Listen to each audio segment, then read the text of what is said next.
Pump it up, pump it up. Trae. Come on, come on. With Trae. Pump it up, pump it up. It's the day with This is the day to gain inspiration, to make a positive change in the nation. We're inviting you to partake in conversation, to raise your vibration. It's the day that we will all celebrate all of our peeps that make this thing elevate. Watch the negative fade away, cause it's the day with Trae.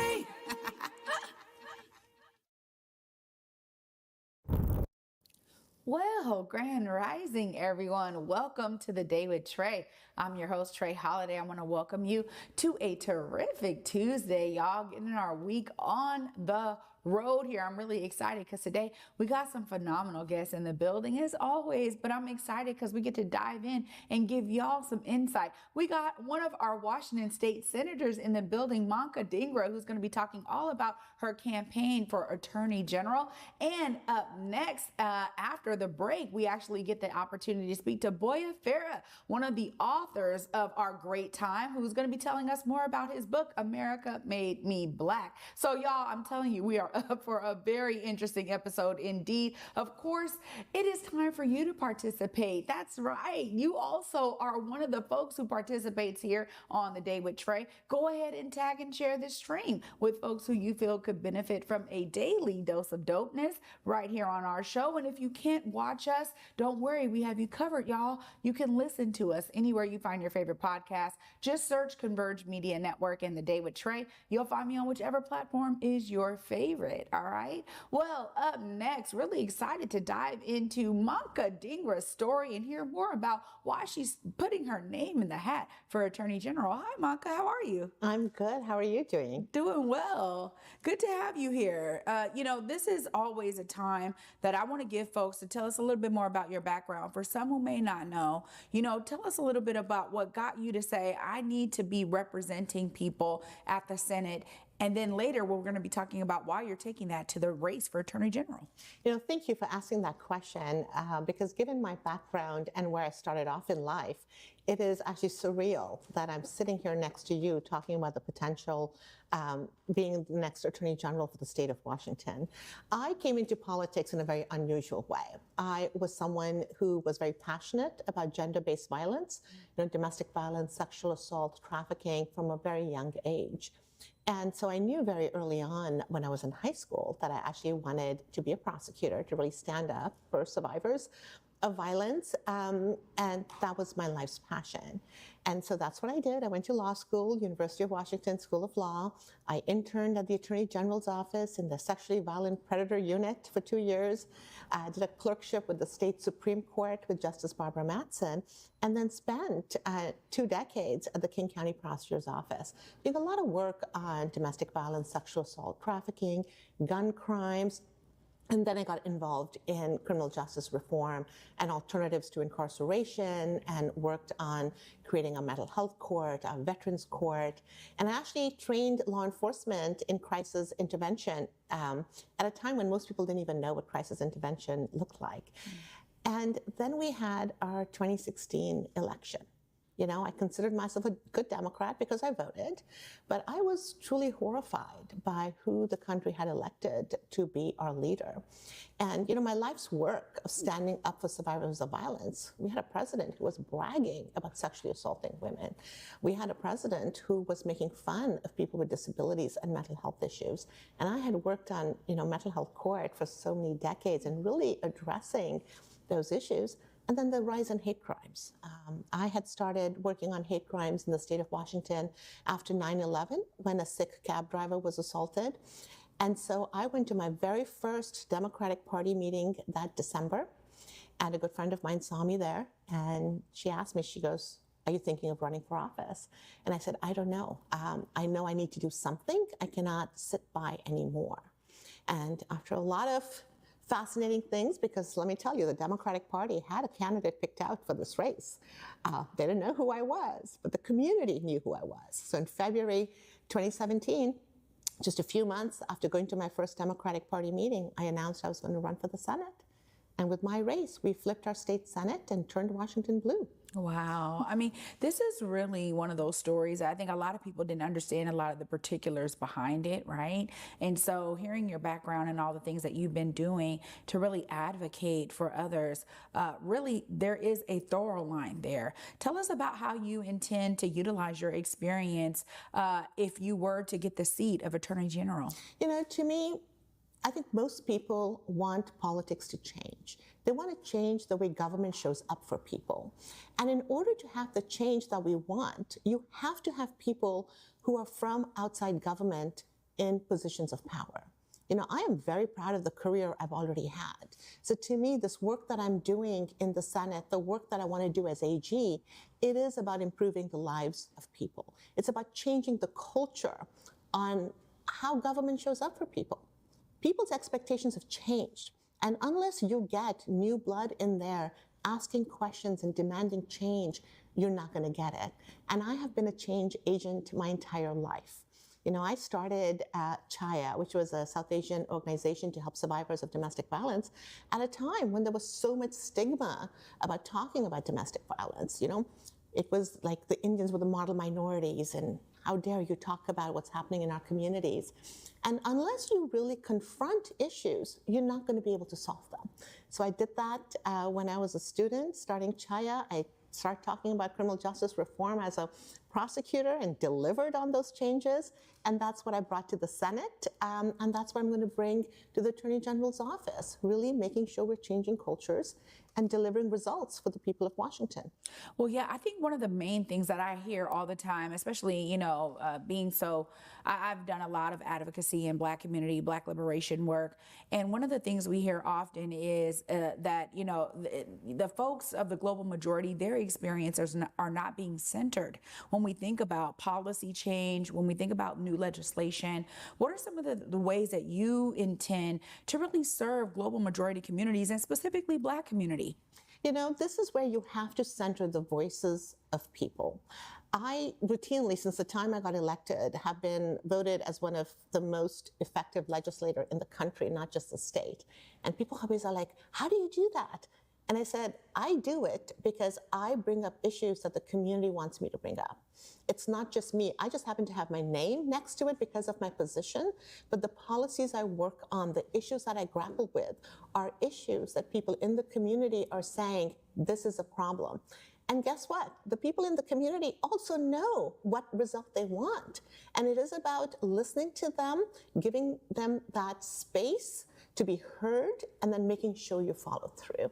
So I'll give you a few examples. I did a lot of work in the Poverty Reduction Task Force in the state of Washington. And, when you are talking about poverty reduction in the state, you cannot really develop solutions unless you're having an honest conversation about intergenerational poverty. If you're having real conversations about historical trauma and how that manifests itself in today's society.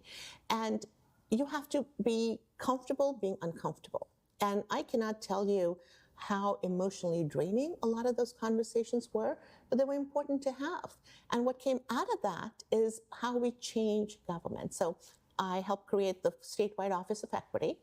And the purpose of that office is not to look outwards and tell people what to do, is to look inward at how agencies are hiring, what their policies are, what their practices are, and are they truly delivering the services that people want in a culturally competent manner, and then changing how government helps people. You can't just help them when they're down. You got to make sure you're talking to them about how they become self-sufficient, where you really have to have a plan for wealth generation, because that's what it's about at the end of the day. And so that's a lot of the work that I've done. And then with the Department of Commerce, asking them, where are the state dollars going? Who are they going to? Right? Because you can have great policies on the books, but if you don't have implementation, enforcement, and dollars behind it, it's just a good novel. So really making sure you're pushing the status quo to do better and encouraging them to do so. I think most people in life want to do better, but they need someone who is driving that. And I have really been honored to play that role in the Senate, and I'm eager to play that role statewide as Attorney General. Well, I think in terms of what you talk about, there's so much need with accountability.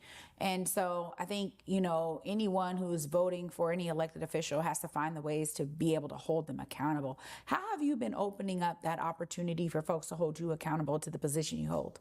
I think this is the manner in which I do the work. I do it in conjunction with community. And I'll tell you, the biggest helpers and the biggest critic is always community. And so for every bill that I have, there are a whole bunch of stakeholders. And the stakeholders aren't the lobbyists or the corporations. It is the people who are impacted by that piece of legislation. And most people love being honest with their electors, let me tell you. And I think it is having those real honest conversations with them when you first start working on the project, keeping them engaged during the project, and then really talking to them about what the barriers are. Because people have to also understand on what you're trying to do, how you're going to get there, and how we can all do it together. I think that's where you have that accountability, because you have that transparency and you have those relationships so that it is not just me, it's us. Yeah. And when we think about that too, there's a level of integrity, right, that you have to keep. And I know, in politics, a lot of folks are like, well, you have to make certain odd bedfellows, right, in order to allow your legislation to see the light of day. How do you intend to, maintain your integrity if you were, elected as Attorney General? So I'll tell you, what drives me to do this work is not seeking higher office. What drives me to do this work is truly showing up for people in a meaningful way. And I speak about my values all the time, and I talk about how that is what drives me to do the work that I do. And I think my results speak for myself. We had a short session this session, and a short session is 60 days. Most people get 3 bills, maybe less, 4. I had 12 bills pass, and all 12 of them were bipartisan, including a gun bill.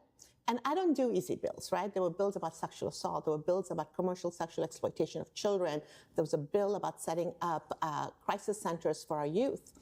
And when I take a look at how is it that I got 12 bills passed in one short session, 100% bipartisan, it is because when you lead with your values, when you're really focused on solving problems, and you don't have an external motivating factor for your future, I think you can deliver the right results. And I think people respect that and want to be a part of that solutions-driven process. And I think that is my biggest strength, is that I have had the career I'm very proud of. This, for me, is about really changing how government shows up for people and really making sure we're elevating the voices of people who traditionally have been left out. Yeah, well, it's important to do that. And I think representation definitely matters. So thank you so much for coming today and shedding some light on not only your history, but how you intend to utilize all of your expertise if you were able to take this seat as Attorney General. Of course, if folks out there want to stay connected to your campaign and learn more about some of the initiatives that you're going to be upholding in this campaign, please look right there. Let them know how they tap in. Well, thank you so much. If interested, please check out my website. It's electmanka.com. That's MANKA. And you can follow me on social media, Facebook, Instagram, and unfortunately, yes, even Twitter. What's it called these days? I can't keep up. Right. X. Thank you. Well, thank you so much for being here again. It's a pleasure to be able to at least make sure the folks are informed about what you're upholding. Thanks so much.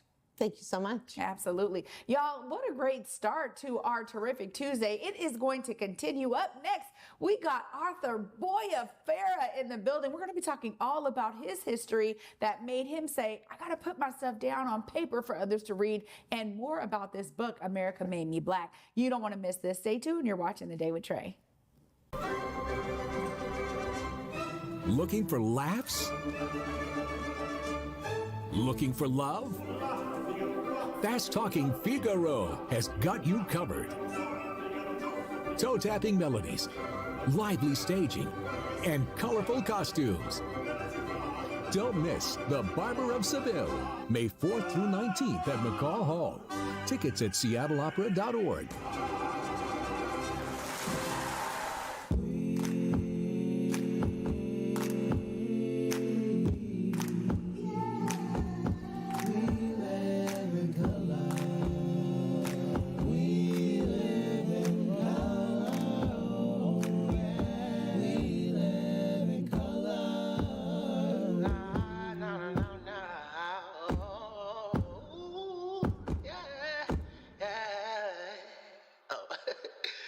the show.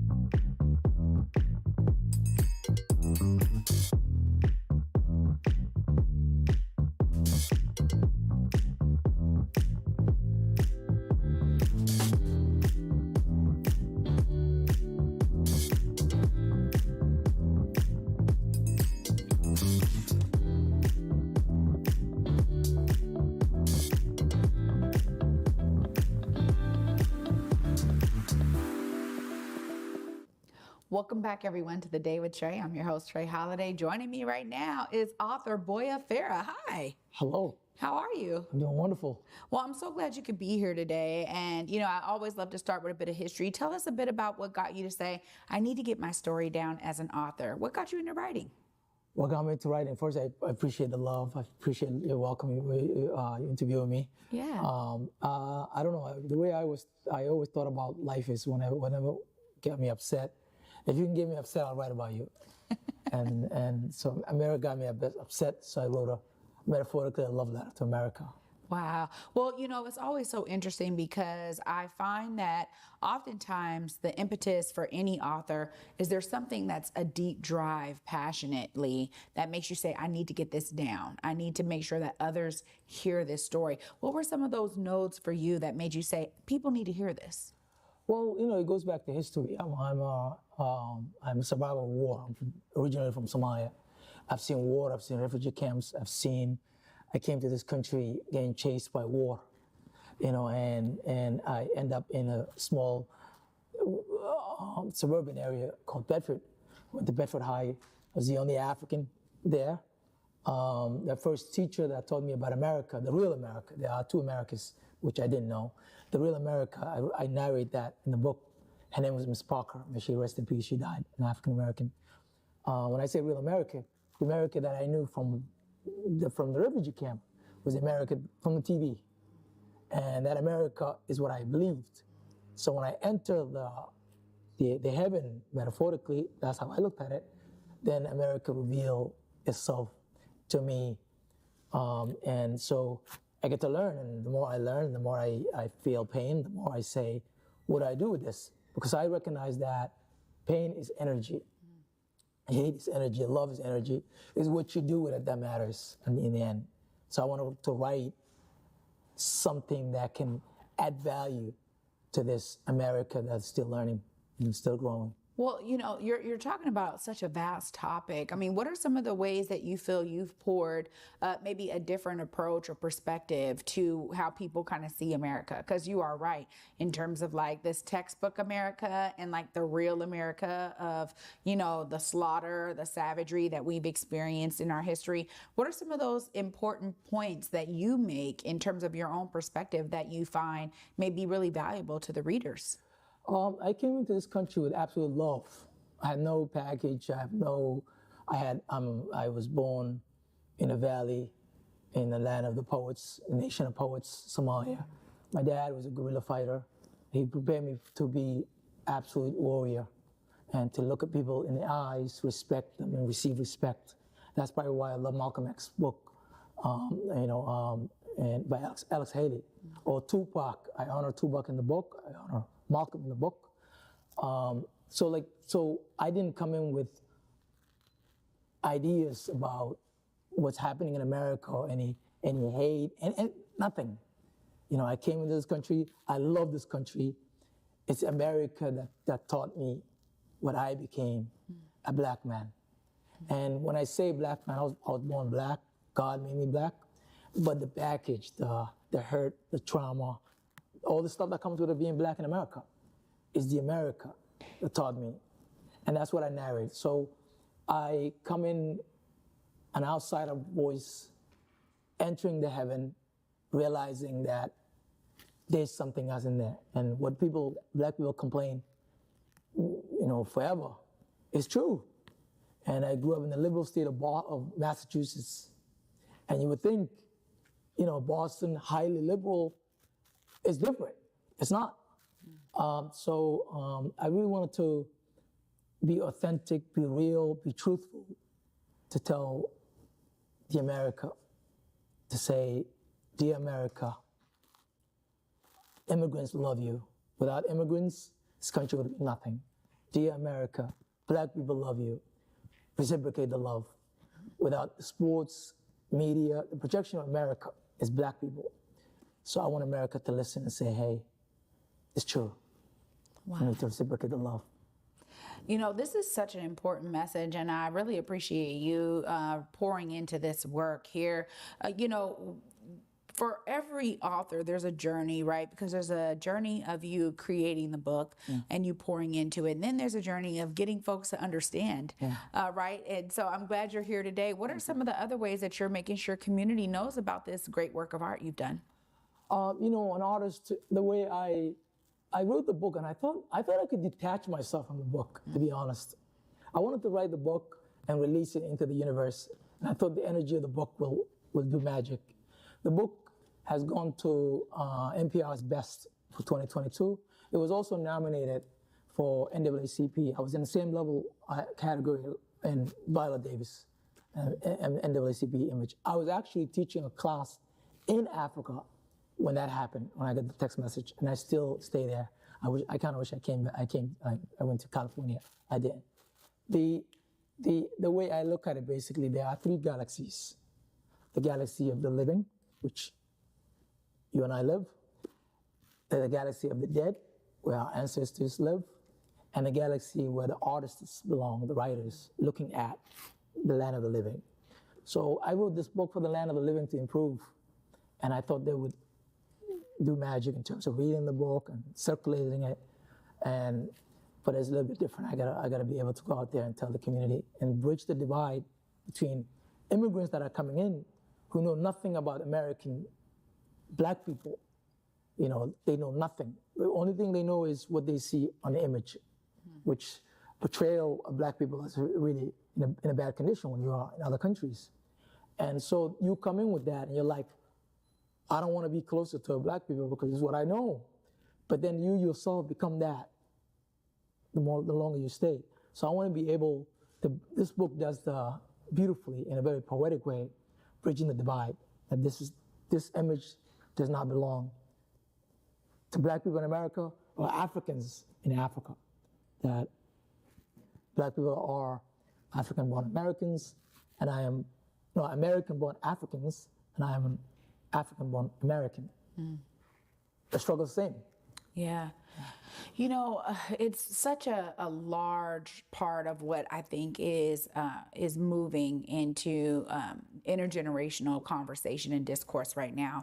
The topic of, those from Africa and African-born Americans. Connecting more, because I think this same revelation that you've had is what a lot of immigrants from Africa are experiencing now, right? Like you stepping out of your house, you're seen as a black man, right? They're not thinking, oh no, he's different because he's from Somalia, right? Like that doesn't happen. But it took a long time to get there. And so I want to hear from your perspective about how you see this kind of helping to break the monotony of thought that may exist in some of the older generations of, African immigrants who come here who still maybe sometimes have that mindset of, oh no, I don't want to be associated with them. Maybe they haven't had that same revelation that you've had. How do you see this work helping to bridge the gap for them? I think books like this will do the magic, because it took me about, when you enter the country, you really do not know. It's easy to watch. You can watch a movie and appreciate it. But if you're not that actual character, like I know war because I've been in one. So someone who has not seen war can go to a movie theater and watch a movie about war, and it'll just be an entertainment. But somebody who's lived it, it's a different ballgame. For a black person to live in this country, the struggle is real. So America teaches you the struggle. So these people, I included, Africans, when they come here, they come in with that mindset. it is America that will turn them into what Americans make them. So it's important to actually create a discourse that says, you are Ethiopian in Ethiopia, but you are a black man or black woman in America. When I'm in Nairobi, I'm just simply African. When I'm in the streets of Seattle or Boston, I'm a black man. And the cops will look at me that. The banking system will look at me that. The financial system will look at me, the media system, the court system. And this book, I didn't really read, I wrote it for, it doesn't say anything about, it talks to America in a systematic way. Black people struggle against system, not against individual. So I write it to the system. Change the system and recognize that we love you, reciprocate the love. I mean, this message is powerful, and I'm so intrigued by this because I've had so many different kind of conversations to try to get at the core of that very thing, right? That honestly, we are so much more powerful when we unite. True. And I think that's another level of connection that, some folks in the world are want us to stay disconnected, right? Because the idea of us, identifying as global majority citizens and understanding like, hey, together, all of those who they call minority, when we're all together, we actually are the majority. And so that very thing to me is so powerful. One major takeaway, I want you to describe one major takeaway that you want all readers to get from reading your book, America Made Me a Black Man. Identity. Like you said, we're not a minority. Africans living in America, Africa is incredibly powerful continent. 40% of the world resources is in Africa. The Africans in America must be respected, and Africans belong. So I want young people to have less struggle, less identity struggle. Who am I? What am I? If I'm an African, imagine an African American child who's known nothing about anywhere else, and they go through the system, and they have no escape. There's no escape. So any thoughts that's trapped can turn into depression and other worst. So I want to be able to explore that trapped thoughts and tell them that they belong. And if you don't belong here, Africa. That's the continent that you belong, that you'll be welcome. And we want to force America to realize that, hey, we can add value to the system here. We belong. This is home for me. When I'm in Africa, I miss America. I miss Chipotle. I miss all these fantastic diversity. And when I'm here, I miss Africa. You understand? So we want to be able to continue the dialogue. But I think identity, a lot of kids are having identity issues. I think this book does well in terms of telling you can. It's okay for you to be American and black. Wow. It's okay, and that's the message. That's the overall message. And I do it in a very poetic way.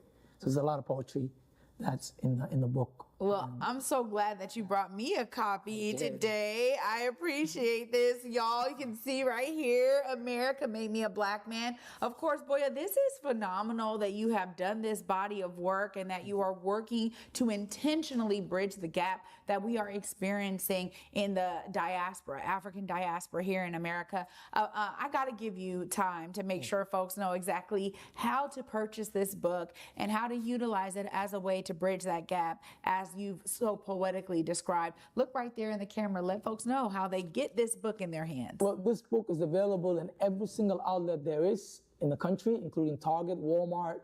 It was published by HarperCollins in America and Canada. It was published by Simon & Schuster in Europe. So it's massively available. I want this book to have, its own tribe. And like I said, this book belongs to you. It's part of the American literature. And I'm also available to speak to audiences and explain. I just came back from Africa and I already did 4, invitations. I would love to come back to Seattle again and talk about the book, really. And I appreciate the love. Wow. Last minute that I made it here. It's wonderful. I'm Thank you. I'm so glad that you had time in your busy schedule to join me on the Day with Trae today. Huge shout out to Uba and all the organizers who made sure we made the connection here. I just thank you so much for doing that. I'm telling you, I have been having these same conversations for years and personally seeing how a lot of younger African immigrants have come into America thinking they have to adopt some of the more negative characteristics that may be more out there in terms of Black community or Black culture. It doesn't have to happen that way, right? They don't have to embed themselves in gangs or violence or anything like that. And of course, that was born and bred of America. That wasn't Black community creating those things. But I'm so grateful that you have done this body of work and that you are speaking to everyone globally about the importance of this message. So thanks so much for joining me today. Thank you very much. I'm glad to be here. Really, it's destiny. Yeah, I didn't think last night I was going to come here. It's connected. Something opens up, so it's wonderful. I believe in destiny. I'm here because destiny. Appreciate the love. Absolutely. Well, I know you are going to be taking some time to enjoy the city, so do just that. And thank you again for my copy. Thank you. I'm going to definitely dive into this. Thank you. Y'all, this is what I'm talking about here on the Day with Trae. What a terrific Tuesday indeed. Such a great conversation. I'm going to wrap all this up right after this short break. Stay tuned. You're watching the Day with Trae.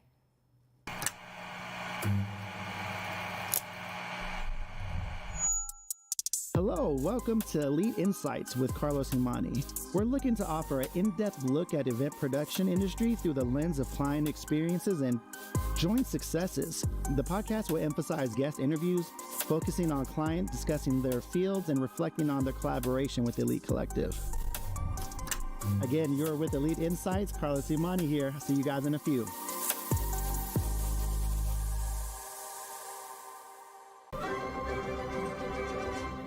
Looking for laughs? Looking for love? Fast-talking Figaro has got you covered. Toe-tapping melodies, lively staging, and colorful costumes. Don't miss The Barber of Seville, May 4th through 19th at McCall Hall. Tickets at seattleopera.org. What's up, everybody? Trae Holiday here with a special announcement. Something sexy for the city is coming to our town, Tacoma Dome, May 3rd. You want to get your tickets today because you want to see Ashanti, Monica, Maya, Kiki Wyatt, and Anne Marie. Y'all, I have the pleasure of emceeing this phenomenal concert. Join me and get your tickets today for an epic performance from these R&B divas. Africatown Plaza is our latest affordable housing development project. It's 126 units of affordable housing over community commercial space. It's the first time in my career, and I've been doing this for 10 years, that I was able to design for people who look like me. Africatown Plaza is a beacon of hope. Africatown Plaza is a love letter to the community.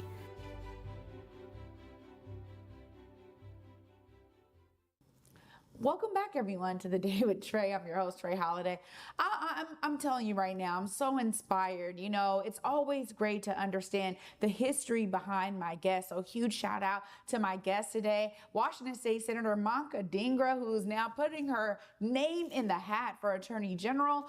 Make sure you go to the website, follow her on social media, stay plugged in. If you are looking to figure out who you are going to vote for, now is the time for you to dive into these stories and these campaigns. Figure out what it is that they're going to be upholding because we have the opportunity to elect the folks that really resonate with what we need. So make sure you follow that. And also huge shout out to Boyah Farah for writing not only this book, America Made Me a Black Man, but for being here today to explain to us all why it was important to take on this very discourse that's happening all over the globe. I'm really inspired by both of them. You know, I'm always encouraging you to be inspired. That's what the Day with Trae is all about, because we want to continue to uplift amazing stories of folks doing great things. You too are an amazing person who can be doing great things, or who probably already is doing great things. Before I go, I want to encourage you to make sure you email us at thedaywithtrae@whereweconverge.com so y'all can tell us more about some of the folks who need to be on the show. You know, we are really open here to exploring different stories of folks who are doing great things in your community, who have been making a difference maybe in your life or the lives of others you know. Please feel free to reach out to us. You can also DM me on Instagram at Trae Holiday if you want to tap in with the great work we're doing here at The Day with Trae. I want to thank y'all so much for watching today. You too can be a part of the solution, y'all. Just put your name in the hat. Put your ball in the court. You know, we need all of your expertise and brilliance to make this world the best we can possibly make it. Y'all know for me, I'll be back with you tomorrow. And until then, at 11 a.m., y'all, peace.